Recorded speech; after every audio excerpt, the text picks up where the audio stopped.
is your boyfriend on the beat.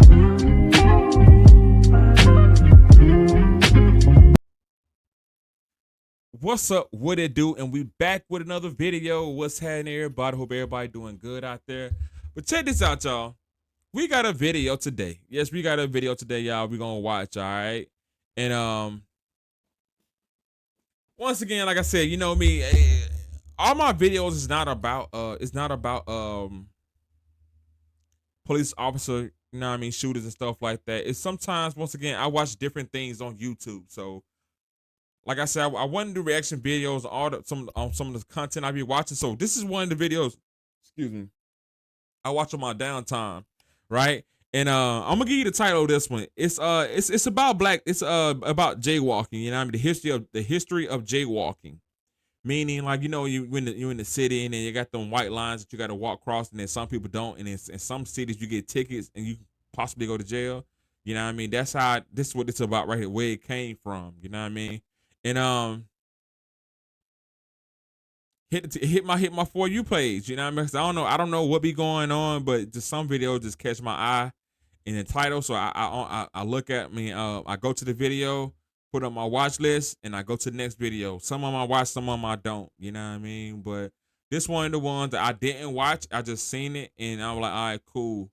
We gonna check it out. All right, got a few views, or not too many views, but that's good because fresh content. You know what I mean? If y'all didn't know that, that's gem for you. You know what I mean? But yeah, we're gonna get into this video. Hope y'all enjoy it. Like, comment, subscribe to the channel. Also, if you like it, let me know. Once again, like I said, comment, like, subscribe, all that good stuff. But if you want to see more videos like this, the one we're gonna look at right now, just let me know. If you seen something that you seen in the past that you want me to do a reaction video to, shit, let me know, and I can, you know what I mean, see what I can do for I can accommodate that. All right. But we ain't gonna waste no more time. You're gonna jump right into the video. In any American city in the late 1800s, early 1900s, cities would be teeming with vibrant community interactions.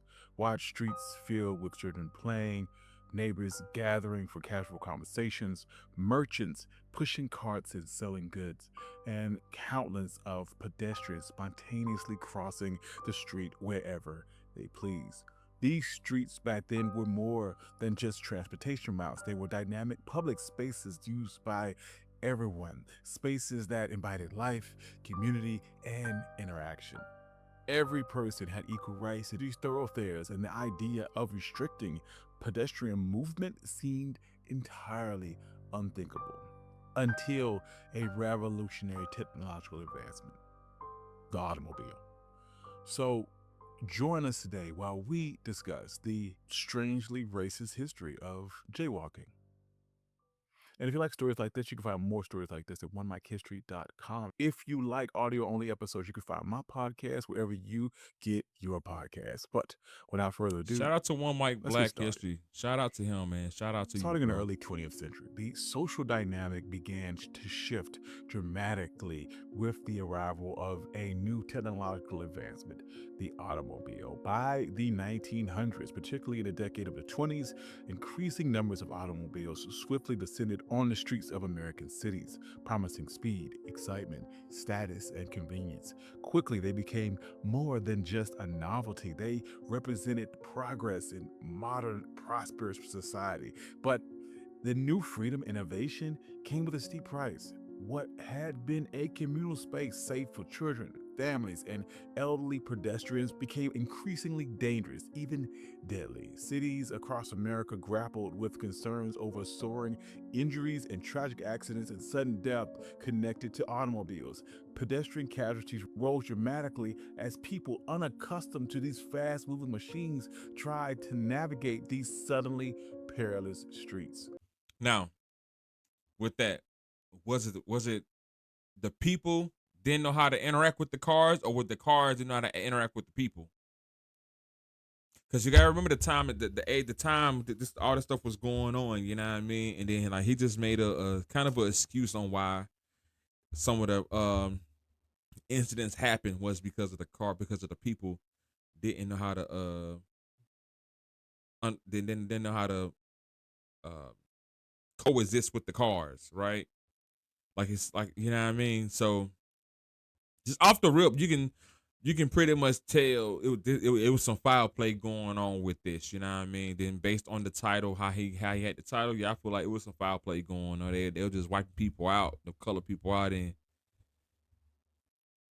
probably stood up against it. So they had to figure out something to, you know what I mean, accommodate before it went up to an uproar. Because you know how it is now.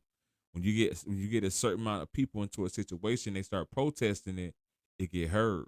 But if you don't have that many people, it continue to happen. You know what I mean? And like he said, it continue to happen. Then they start trying to figure out what was going on. But yeah, I believe it was just out of just hitting people and blaming it on the cars or blaming it on the people, like the people were slow or something. You know what I mean? Which I don't think that's true. People are that slow. Initially, opinion was largely sympathetic to pedestrians. Newspapers and journalists regularly reported on the disturbing rise in automobile related Jeez. fatalities, calling attention to the very real human toll of these cars. Emotional articles detailed heartbreaking tragedies alongside poignant illustrations portraying cars as ruthless killing machines. Judges across America routinely place accountability firmly upon drivers, often fining and imprisoning them after serious accidents. An outcry rose from communities nationwide demanding strict regulations, better enforcement, and speed limits, and harsher legal ramifications for reckless driving. Understandably alarmed by this public reaction, automobile companies and their allies quickly realized that continued market growth and future profitability depended greatly on shifting the blame away from car operators and on to pedestrians themselves. So, car manufacturers joined forces with powerful associations, auto clubs, and industry funded think tanks and advertising networks to embark on an intense nationwide campaign. Their message was clear, persistent, and profoundly troubling. They deliberately introduced and popularized a new derogatory term, jaywalking, applying this label. And that's crazy. People in these cars are hitting people, and they making a law for the people who's walking like they're like as if they are the reason. But I get it, you know. You got to make rules and regulations for both sides. You're gonna make for one, especially with something like this. But just imagine, like especially even now, like you in a city with no traffic lights, no crossroads, no signals, no nothing. You just pretty much just eyeballing, hoping that you're making the right turn. You know what I mean? And nobody, you know what I mean? Just imagine that. Just imagine not, because like now we're trained to drive a certain way now. Like it's just muscle memory. But just imagine when they first got them automobiles and they was out here trying to figure it out. Ooh, I bet it was chaos, man. Chaos. Chaos. You talking about higher insurance before higher insurance, Lord. Man. Exclusively to pedestrians who cross streets without following newly imposed rules that favored automobiles. The word J in the early 20th century was American slang that labeled a person as naive, unsophisticated, or simply clueless, a country bumpkin, if you will. This careful insult thus effectively branded previously acceptable pedestrian behavior, crossing streets freely, as backwards, irresponsible, and socially unacceptable.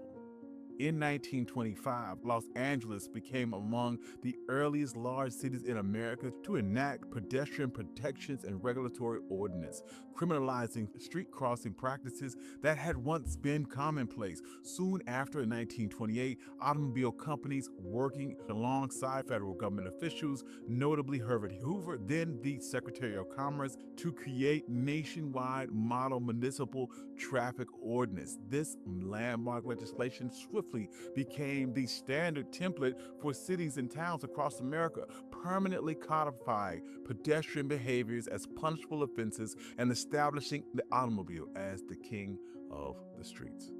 Yet, Watch me do my thing. I'ma do my thing. I did not come to play. I ain't got no limit.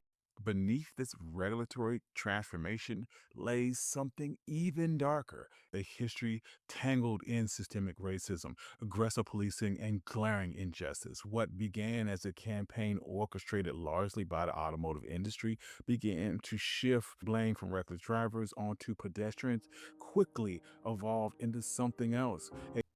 Y'all know what gonna say it. I'm gonna say it. So what I've learned is color and race has changed this world so much. You know what I mean? Like it changed it so much. Like it's just so crazy how the color of your pigment determines your credibility in this world, or what you can do and how you can do it. And even to this day, the same thing. I'm not gonna lie, same exact thing. And my thing is, if you when I know when I grew up, and it's common sense. My mama told me like if you don't like people, just don't be around them. If you don't like certain people, don't be around them. You know what I mean? You are the company you keep. So my thing is, if you didn't want to be around a certain type of people with a personality, gender, race, whatever, you know what I mean? Why you just don't pick up and move? Why you force feeding this type of mentality into our society? Why you just don't move? You know what I mean? Like people be so busy to push people out, and they don't be doing anything. And now I'm not only talking about blacks, I'm talking about other cultures too. You know what I mean? That really go through this stuff. Like why y'all be so quick to push them out, but y'all don't go nowhere as if like y'all was already here. Like this is y'all land, and then like things are not even proven to prove that it is your land. You know what I mean? So many holes and secrets into the situation where like you're doing all this for nothing. Like just share the land. You know what I mean? Let it be. But once again, it's in some people genetics to be that way. Is it just in some people to be that way? So I get it, but then I don't. You know what I mean? Just think on the humane side. I just don't get it sometimes. It's just crazy how color of your skin, not the person, not the brain, not the mentalities, not the behaviors, or nothing like that. The characteristic is just all about the color first. You get prejudged by color. That's crazy work. That's crazy work. But then you get these same people out here dating people, you know what I mean, in certain fraternities and things like that, trying to prove themselves as if who they are. But then you won't let nobody prove themselves who they are to accept them, to keep peace. You know what I mean? A powerful tool to disproportionately target Black and Latino communities. And just by that, hold on, y'all, hold on. And just thinking about that, y'all, contradiction. Just like I just made a video about the Bible contradicts itself sometimes, and it make you wonder if they contradicting themselves, who wrote that Bible? Who did that? Who put some of them things in there? Who kind of twist and twine that Bible like that? Let that sink in. In American cities from coast to coast, jaywalking enforcement wasn't simply about public safety, but it became an easily deployed justification for racial profiling and police harassment. Yo. In Los Angeles, while Black folks See, it was centered more represent towards the just 9% black of the people city's population, who was it walking reflected instead of nearly driving. 2/3 of all jaywalking tickets issued over a 10-year period. In New York, Black and Latino residents accounted for nearly 90% of the jaywalking citations, See? despite That's only crazy. making up about half the population. These stark statistics expose a disturbing reality. Far too often, minor pedestrian stops escalate into intimidation, detention, and even violence. Tupac Shakur famously endured a brutal confrontation with police simply for crossing the street. Yo. In Asheville, North Carolina, Johnny Jermaine Rush was So just showing like just seeing it. See how where it started at the early 1900s, all the way up until like the late 1900s, 2000, and going. We still here with that same situation. So my thing is, who is the people that's really upholding these rules and these laws like that? They holding it to like they holding it, and they're not changing them. And then we can see like they pretty much targeting certain class of people. That's what they doing. They targeting certain classes of people to where you know what I mean they can benefit them. And it's like they made the rule for cars, but it's really targeting the people that's walking. That doesn't make sense because once again, the people that was walking was the lesser fortunate. You know what I mean? The ones who really couldn't get it, the one with the different pigment of skin. You know what I mean? And that's crazy, man. How cold people can be these days, and how cold they was back then, and even now. You know, it's almost the same way, same thing. How they handle how they handle people, how they handle us colored people, and it's sad, you know. And we still find a way to overcome. You know what I mean? And then our oppressors still try to find a way to keep us down. And not only blacks either, you know what I mean? It's Caucasian, but it's a different type of Caucasian who right with us. If they do their history, they'll know they're right there with us too. It's just like a family. You know, I'm gonna say it like that, just like family and friends, right?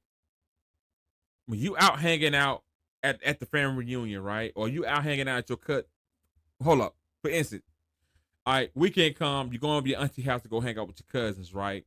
And y'all out here in these streets, right? And then y'all got these friends that y'all hang with, but y'all, you know what I mean, y'all hang with them. But at the end of the day, when it came time to pick and choose who you pick your cousin, right? And the friends y'all gotta figure it out. But then I'm right with my cousin. Same thing with this too. Same exact analogy. You know what I mean? Back in the day when it was slavery was here, they had Caucasians too in slavery. They had them. They was in bondage too, but they felt bad about it. They didn't want to just put them down like the blacks because once again, the color of the pigment. You know what I mean? They lineage. You know what I mean? They just kind of suppress them like this. So what they did was they made them police officers and overseers. You know what I mean? So now we got police officers. But in the end, they get treated just like they was getting treated just like they were too, just not as bad. And now it came with time. Now, like they thinking that they are part of they are part of the superior, but really they ain't. They are moving part two to help things keep moving. To be honest with you, because you got to think about it.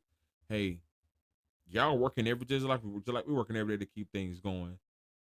Y'all enforce the laws that you know what I mean you don't have no say so over or anything, and you're forefronting like you okay with it and you condone it. Well, and then like being a police officer, whether you like it or not, you gotta support it or get out the fraternity. You know what I mean? Hope I ain't saying too much, but this is how it is. How I'm looking at the situation. Things are coming up. I'm just speaking on my reaction, how I look at it. All right, ain't trying to persuade nobody to think a certain way. This is how I think about it. Was vicious assaulted by police after initially being stopped for jaywalking. These incidents are not isolated. They are evidence of a larger pattern, a use of minor infractions to legitimize the surveillance and policing of black and brown bodies. Tying jaywalking enforcement into the infamous broken window policy strategy makes matters even worse. These policies aim to crack down on small violations in predominantly black and Latino neighborhoods, not with the goal of improving safety, but as justification for increased police presence and oversight. At its core, jaywalking became a pretext for control, criminalization, and to oppress marginalized communities. And what about the safety? The very thing that these policies sought to achieve. Traffic safety experts have long pointed out the flaw in policing pedestrian movement. Policing jaywalking laws simply don't save lives. Selena Reynolds, LA's transportation head, openly admitted that aggressively policing pedestrians does nothing meaningful to curb fatalities. Instead, it obscures the real culprits: dangerous road designs, poorly lit crosswalks, unsafe speed limits, and reckless drivers who are rarely held accountable.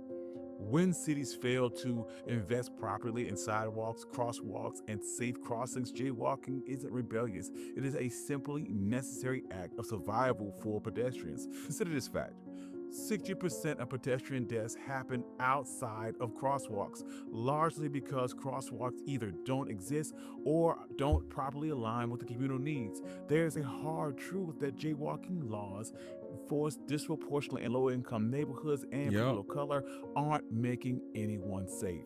They're just making inequalities worse. Fortunately, And like even now, like I ain't gonna lie, shit. People jaywalk now. It's not that bad as it used to be. You know what I mean? Like it used to be bad at one time. I ain't gonna lie. When I was growing up, they didn't play that jaywalking stuff. And now I see why. Like I said, a lot of things were going on when I was younger. It kind of raised my like. I'm telling you, we were staying in a rough area in the U.S. I ain't gonna lie. Just now looking at it hindsight, yeah, we were staying in a tough area when I was growing up.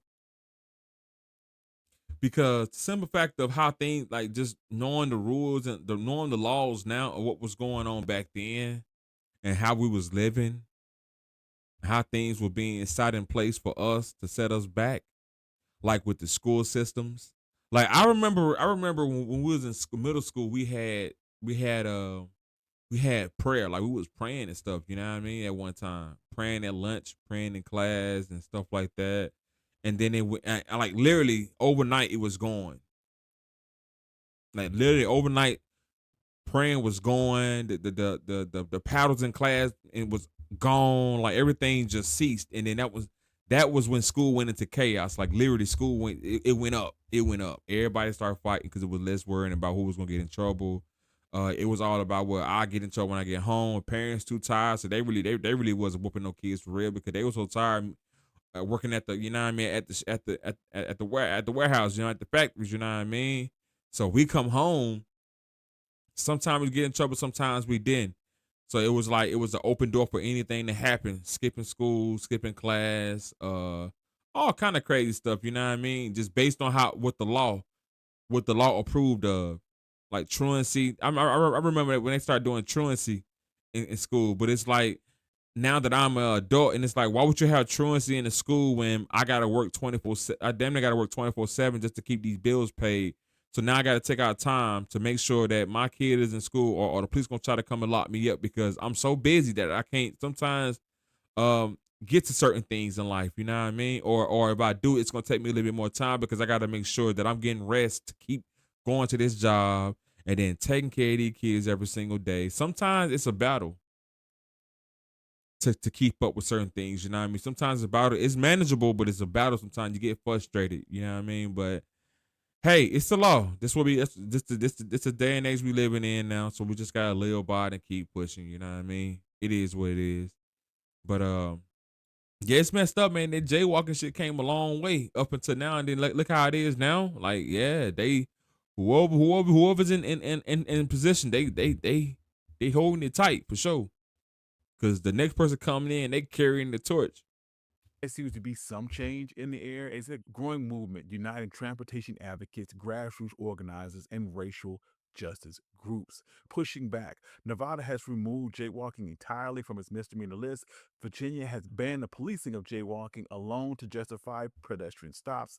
Kansas City has repealed jaywalking laws outright, and the city of New York has abandoned decades-old jaywalking statutes, That's what's up. acknowledging the deeply ingrained racial disparities. Shit, that New it York too damn created. big anyway. They Yet, have the most jaywalking. It's too groundbreaking big. law has come in California with the Assembly Bill 1238, the Freedom to Walk Act, effective January Yeah. 1st, Too big to 2023. be talking about This jaywalking. groundbreaking law doesn't simply relax enforcement, it explicitly prevents police from targeting pedestrians Yup. making safe street crossings. The Freedom to Walk Act ensures crossing safely no longer means risky harassment, intimidation, or violence from authorities. Nearly 90 statewide advocates, grassroots groups have united to champion this reform, solidified by a major victory against racial profiling and unfair law enforcement practices. At its heart, this shift signals something larger, a societal reckoning on how neutral rules from street crossing to traffic stops reinforce historical racial oppression. Activists like Tamika Butler emphasize that these reforms are not just about jaywalking, they are necessary acts of equality, of reclaiming public streets and public spaces for everyone, especially in long marginalized communities. Jaywalking laws were never about keeping citizens safe. Instead, they reflect a history of deliberate infrastructure neglect, discriminatory enforcement, and systemic oppression. By confronting and dismantling these unjust daily barriers, we are moving forward to create streets that are built with freedom, dignity, and equality. A That's right. reality where the simple act of crossing the street becomes exactly what it's always meant to be, a basic human right. Yeah. Thank you. I'm your host, Country Boy. This has been One Mic Black History. If you like stories like this, you can find more stories like this at OneMicHistory.com. Also, if you like audio-only episodes, you can find those wherever you get your podcasts. If you'd like to support my podcast, you can do so on my Buy Me Coffee or the Patreon page in the description below. Also, I'd like to thank all my financial contributors. Without you, none of this could be possible. All right. Okay, he gonna go about 30 more minutes. You know what I mean? Give me this credit, and I respect it, but yeah, I got it. But yeah. I mean, as y'all can see, it's a lot of laws that's out there to show discrimination, and I can see that. I can see that going on where they, you know, because a lot of these laws are old. They old as hell, old laws. You know what I mean? They don't even really matter no more. And as you can see, the jaywalking law, the jaywalking act was all about cars hitting people, And it went from that excuse to make the law. It went from that to targeting black people, or not even that, to targeting people. Period, of different races and different cultures. You know what I mean? To bother them. That's crazy. How that law turned into something like that, and then they banned it, and they banned certain sides, certain things of the law in certain states and stuff like that. Like that'd be crazy. Just imagine in New York that you can only cross through the cross paths. You know what I mean? Like only that way. Like that'd be crazy. Even in California, that'd be crazy. You know what I mean? Even here where I'm at, like it'd be sometimes be kind of hectic being down there in downtown or anywhere at a crossway trying to walk. It'd be very clustered and very crowded. So yeah, it'd be like cars in traffic. You know what I mean? Trying to beat that red light, getting hit. So yeah, but that targeting stuff, man, y'all be safe out here, man. Cause these cops, man, some of them, not all of them, some of them are really out here just to cause havoc and cause hell. You know what I mean? To keep things at a certain level of chaos, to keep laws and people in place and stuff like that. You know what I mean? So yeah, y'all be safe out here. Know the laws, know your rules, know the history of it. Once again, it's another that was a good video about jaywalking. You know what I mean? So yeah, I got more videos of this. Like I said, we're gonna keep doing. We're gonna just kind of put them in there every now and then and see where it goes. But thank y'all once again for joining the channel. You know what I mean? For subscribing, like watching the video to the end, commenting, all that good stuff like that. I really appreciate everybody for doing that for me because it means a lot to me. But one thing I'm gonna need y'all to do is, you know what I mean, go ahead and let's get up out of here. I gotta put you out. All right. Till next time, I gotta put you out. So this has been a presentation of Dave's channel. 444. Yeah, 444. Peace.